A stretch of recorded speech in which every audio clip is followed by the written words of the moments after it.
Students कैसे हैं आप लोग? बढ़िया। तो हम लोग ये एक सीरीज़ लेके आ रहे थे यूट्यूब में जो आपको फ्री एजुकेशन दे रहे हैं, जिसमें आप लोग पढ़ाई कर सकते हो, शॉर्ट ट्रिक्स एंड एवरीथिंग आएगा, क्लास 10 से रिलेटेड सब कुछ होंगे यहाँ पे। तो सबसे पहले तो अगर आप चैनल पे नए हो तो सब्सक्राइब कर लो, पुराने हो सब्सक्राइब नहीं किया फिर भी सब्सक्राइब कर लो। सब्सक्राइब कर लोगे तो अच्छा रहेगा, सब्सक्राइब कर लो। फिर हम लोग बात करते हैं। आज हमारी जो टॉपिक होगी वो होगी हमारी, पिछले क्लास में हम लोगों ने बात किया था बट एक टॉपिक रह गई थी वहाँ का, इरेशनैलिटी प्रूफ करना, कि किसी भी नंबर को इरेशनल प्रूफ कीजिए कि वो नंबर इरेशनल है। जैसे कि √3, √5, √7, ये सबको ये प्रूफ करना कि ये सारे क्या हैं, इरेशनल नंबर है। ये हमारा ड्यू रह गया था। आज की क्लास में हम लोग यही बात करेंगे कि इरेशनैलिटी को हम लोग कैसे प्रूफ करते हैं। ठीक है, देखो सबसे पहले इरेशनैलिटी को प्रूफ करने से पहले हम लोग एक टर्म को समझते हैं जिसका नाम होता है कोप्राइम। कोप्राइम ऐसे सेट ऑफ नंबर्स होते हैं जिसका बस एक ही फैक्टर होता है, वो होता है 1। 1 के अलावा वो दोनों सेट ऑफ नंबर्स में दूसरे कोई फैक्टर्स नहीं होते हैं। उसका सिर्फ और सिर्फ एक फैक्टर होता है, वो होता है 1। उसके अलावा और कोई फैक्टर्स नहीं होते। उस नंबर सेट ऑफ नंबर्स को हम लोग क्या बोलते हैं, कोप्राइम नंबर बोलते हैं। ठीक, जैसे हमारे पास क्वेश्चन आ गया कि prove that √3 is an irrational number. क्या हमारे पास आ गया कि प्रूफ कीजिए कि √3 जो है वो एक इरेशनल नंबर, कि √3 जो है हमारा वो एक इरेशनल नंबर है। तो इसके पहले हम लोग एक कंट्राडिक्शन मेथड लगाएंगे। हम लोग ये मान लेते हैं कि let √3 is a rational number. हम लोग क्या मान लेते हैं कि √3 जो है वो कैसा नंबर है, एक रेशनल नंबर है। क्लियर हो गया? हमें प्रूफ क्या करना है कि वो इरेशनल है, बट हम लोग क्या लिखेंगे कि जो √3 है हमारा वो कैसा नंबर है, एक एक रेशनल नंबर है। ठीक है, तो जब रेशनल नंबर होता है तो रेशनल नंबर को हम लोग p/q के फॉर्म में लिख सकते हैं। तो क्या हम लोग √3 को लिख सकते हैं p/q? It means √3/p/q। एक बात बताओ मुझे, जस्ट वेट, मैं इसको थोड़ा सा इधर कर लेता हूँ। तो क्या हम लोग यहाँ से लिख सकते हैं कि कि q√3 is equals to p? क्या हम लोग दोनों तरफ स्क्वायरिंग कर सकते हैं? तो हम लोग स्क्वायरिंग बोथ साइड लिखेंगे, स्क्वायरिंग बोथ साइड्स। तो हम लोग लिखेंगे q√3 का square is equals to p²।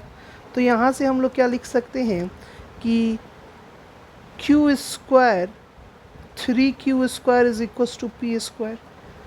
एक और बहुत इंपॉर्टेंट बात यहाँ पे देखो आप लोग, कि अगर कोई नंबर हमारे पास होता है, जैसे सपोज़ कर लो अगर हमारे पास कोई नंबर है 6, अगर 6 3 से डिवाइड हो जाता है तो जो 6 का स्क्वायर होगा, इट मीन्स जो 36 होगा वो भी डिवाइड हो जाएगा किससे, 3 से।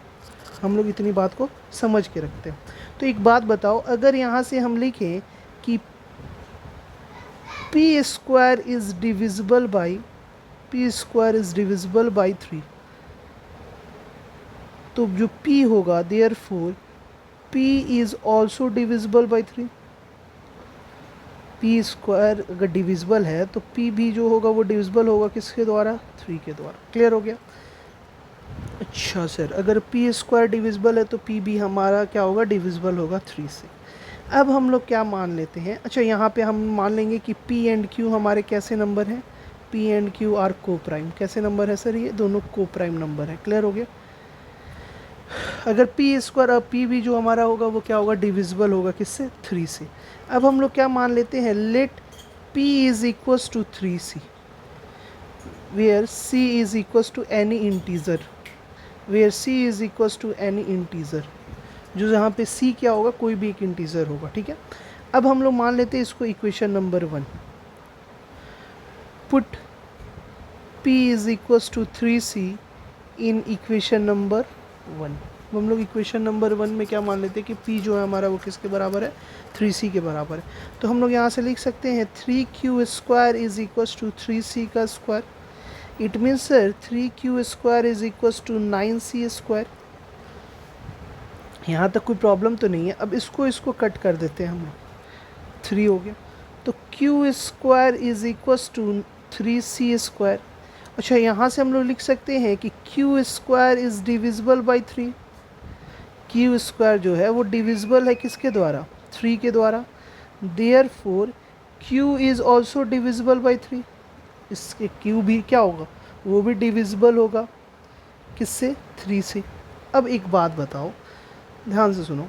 अभी तक आपने ये माना था कि P एंड Q आर को प्राइम। अभी हमने क्या माना था कि P एंड Q क्या है? वो को प्राइम नंबर है। But here P and Q have one more factor which is 3। इसका एक और फैक्टर आ गया 3, क्योंकि 3 से देख रहे थे P और Q दोनों डिवाइड हो जा रहे थे। So we can say that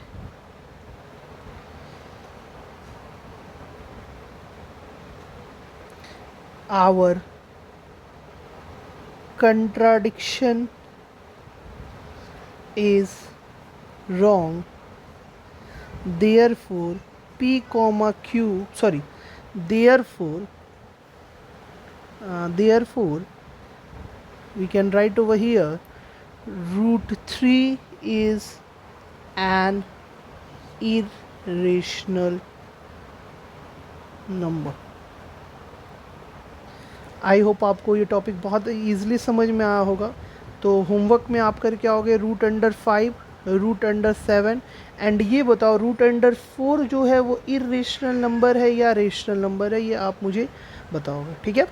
comment section में आप मुझे बता दोगे। और एक बात और, अगर आप चैनल को अभी तक सब्सक्राइब नहीं किया तो सब्सक्राइब कर दो और लाइक कर दो। Thank you for watching.